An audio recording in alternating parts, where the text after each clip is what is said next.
Alright, so in this video today, I'm going to be breaking down the Orlando Magic's loss against the OKC Thunder, which saw them lose 108 to 116 in a very winnable game, but there were just certain things in this game that made me cry tears of blood, like, ugh. But before I get into that, make sure you like the vid, subscribe to the channel, and without further ado, let's jump right into it. So if you guys can follow my cursor right here, and if you can't see it, it's on the turnover tab. You had 1, 2, 3, 4, 5, 6, 7 guys with over 2 turnovers. You're not going to win an NBA game with 24 total turnovers. You had over 4 guys with over 3 turnovers.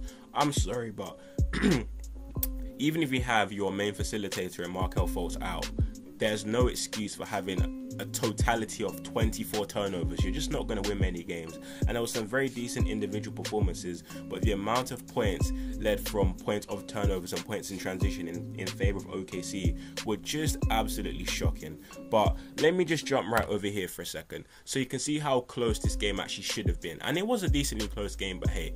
So the Orlando Magic shot around 45% from the field, which is decent compared to the Thunder's 47%. They shot around 34% from 3, which was much better than OKC Thunder's. And bearing in mind, that percentage is only so low because Jalen Suggs kept firing up them threes and kept missing them. You shot 20 for 20 from the line, which is amazing for a team that's usually middle of the pack when it comes to free throw shooting, so that's very beneficial. You out-rebounded this team by 13, had 4 more offensive rebounds than them. Then the rest of the stats were pretty balanced except for assists, but here and there you're pretty similar. The massive differential right here is the 24 turnovers compared to the 15. That just could not happen. And also the 58 points in the paint, which is in favor of the OKC Thunder compared to the 56 for the Orlando Magic.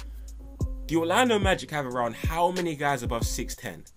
The OKC Thunder's tallest guy on the floor for most of this game was Jeremiah Robinson Earl. That just shouldn't happen, but do you know why it did? Because half of their paint points were in transition. And before I even get into this, let's start on more of a light-hearted note. When you start the game and you see 7'2" Bobo winning the tip, 6'10" Paulo, 6'10" Franz, he wins the ball into the backcourt, and you've got 6'9" Wendell Carter bringing it up, feeding it to 7'2" Bobo to start the offense. Hey, you know this game ain't gonna go very well, and that's what we've been seeing for the past few games. We need a point guard desperately and ASAP. But let's just jump right into the little bit of notes I made on this game. So let's hop into the slideshow. So too many turnovers. I touched on that already. This team was turning the ball over like it's... they'll turn the ball over like you get a present. For every time you turn the ball over, you get a meal for that. They were literally kept turning this ball over, like I said a billion times, and I don't get why. Just retain the ball, and I get you don't have a guard on the floor that can really facilitate, but... let me just change the topic right now before I get annoyed. And the defense. So Shai Gilgeous-Alexander did whatever he wanted. Granted, this is someone averaging around 31 points per game this season. He's been an absolute bucket. But he was just doing whatever he wants. I understood he was hitting some tough shots from the mid-range area, and he's definitely added that to his game this season. But he was getting to the rim with ease, and when you kind of show off his lane to the rim, it felt like either Usman Dieng, Trey Shulman, or Ludo or wide open every single time. And there was always a wide open man in the perimeter, and I didn't like that. The amount of uncontested drives to the rim they had was just utterly embarrassing. And on top of that, to just sum it all up, you ended the fourth quarter with nearly 0 field goals in 8 minutes. I believe the last field goal they had was around the 8-minute mark, and that was when Wendell Carter hit a 3 at the top of the key. That's unacceptable in my opinion, and the defense in transition and in the half court just was unacceptable. But we're going to move on to a bit of a positive now. I feel like Bobo is slowly building onto what his potential was a couple of years ago, and he's showing everyone that he still has that in his locker, because he's starting to put his potential into actual performances, and you're starting to see this guy can be really special on both ends of the floor. I like the way on the offensive side of the ball, this is someone who can shoot the 3, but he's being very selective of the shots he takes, because on offense you've got a lot of guys that like to work in the paint, so he's usually spacing the floor. When it comes to him getting his points, he's usually getting inside of cuts, of just driving himself. He's 7'2", which is crazy to say, but he's getting inside, and when he gets there, he's unstoppable. And I just love the way Bobo's IQ's improved so much, because at the start of preseason everyone was a bit concerned, and I was saying, look, this is basically the guy's rookie season. In Denver they had him in prison, and now he's going to be learning things on the fly with Jamal Mosley. And even though a lot of fans aren't really happy with him, I'm really impressed with the way he's eased in Bobo and how much Bobo's developed. So I'm absolutely stoked with Bobo, and hopefully he can keep up this level of play on both ends of the floor. So moving on to Wendell Carter, who had an excellent double-double, 30 points and 12 rebounds and 10 of 15 shooting, I believe 2 or 4 from 3. He was brilliant in my opinion. He was so aggressive when he was attacking the paint. He had some tough finishes at the rim, and I love that little baby hook he's incorporated into his game when he turns around and hits them with that little hook. It's a thing of beauty, and I honestly feel like his offensive game is starting to come around a lot more.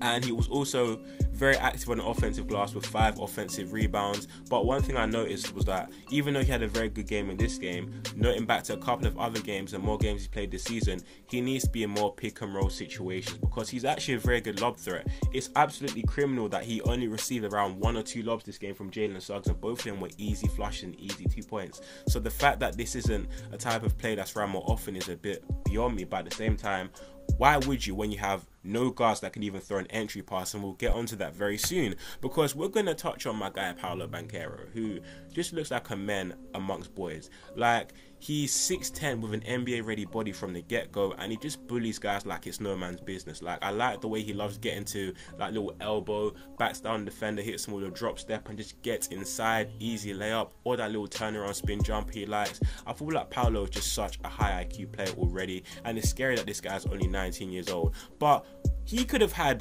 30 in this game, or 30 in more games, if he actually had a guard that could throw a bloody entry pass. And yes, that is crazy that I'm saying it, but he doesn't have a guy on his team that can throw an entry pass successfully. So I'm going to show you 2 players right now that I really had the back of my mind that were proof that the Orlando Magic don't have any guards that can throw an entry pass since Markelle's not here.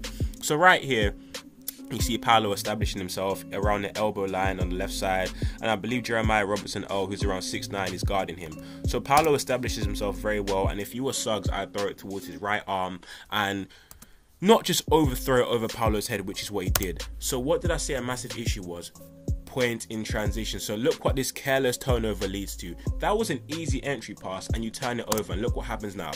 Josh Giddey's running the floor. He's running the floor. He dishes it off to, I believe, Robertson-Earl, and one. That's a 3-point play right there. That's a 3-point swing unnecessarily that just happened. Now you've got Suggs again. He's around just there, and I believe Trey Shulman's guarding him. In my opinion, Paulo's establishes himself quite decently well, but the pass is just so lackluster. A little bounce pass which is intercepted again, but it's that Robertson-Earl again. He runs the floor, he misses the layup, and another layup by Trey Shulman. So that is just 5 points I've showed you right there in transition of terrible entry passes right there. Like, I just don't understand it. Like, Markelle needs to come back very soon, because there ain't no one in this team that can throw an entry pass successfully, which is starting to get on my nerves. Which leads me on to my final point. The Magic need Markelle Fultz. Now, this kind of stems from a lot of things. The fact that Markelle Fultz is a very talented player, and I rant and rave about Markelle all the time, but he's not really available as much, unfortunately, due to injury, is why this team needs to actually invest in a point guard that can run the offense when Markelle's not here, because Jalen Suggs cannot do that. We need to kind of give up this hope that Jalen Suggs is a natural point guard, because he's not. Even though he fired up these shots today and he was kept missing, I see him as more of a DeAnthony Melton type guy. Whether you like it or not, with a 4th overall pick, DeAnthony Melton's still a very high valued role player. Someone who is crazy athletic. Jalen Suggs can become a 38% 3-point shooter, a great transition player, and a great athletic guard. I feel that's the type of player Jalen Suggs can become into, and like DeAnthony Melton, they're not the best ball handlers or passers of the ball at the same time. So if you just get Markelle Fultz back to being healthy on a consistent basis, it's going to make the life of Bobo so much easier, Paulo so much easier, and Wendell Carter so much easier, because these are guys that need the ball. At the end of the day, the Magic should be having more paint points than the opposing team on every single given night. But when you don't have a guard that can successfully put them into the right positions, that's not going to work. People are getting onto Franz Wagner saying, oh, he's turning the ball over so much, he's inefficient. But what do you expect the guy to do? He's 6'10", you're making him run your offense. He's not a playmaker. Yes, he can pass the ball decently well, but he shouldn't be running your team as the primary point of offense, in my opinion. That's why Markelle needs to be brought in when he's back from injury, and I believe a backup point guard that can really run the point spot efficiently and effectively needs to be brought in as well. But that's all I really got for this video. In my opinion, I've touched on everything, but the Magic are a very good team. There's just points here and there that just need to be adjusted. Also, Mo Bamba, Whew, let me not rant about you anymore, because I was so happy with how you turned the corner last year and you get the bag this year and you look terrible. But we need to move on from mode, as simple as that. But overall, this is my first time doing this style of video. I thank you guys for watching and listening. Give me your feedback in the comment section down below. Do you agree with me? Do you disagree? Do you like this format of video? But that's all I got for this one. I appreciate you guys for watching. Stay blessed and I'm out.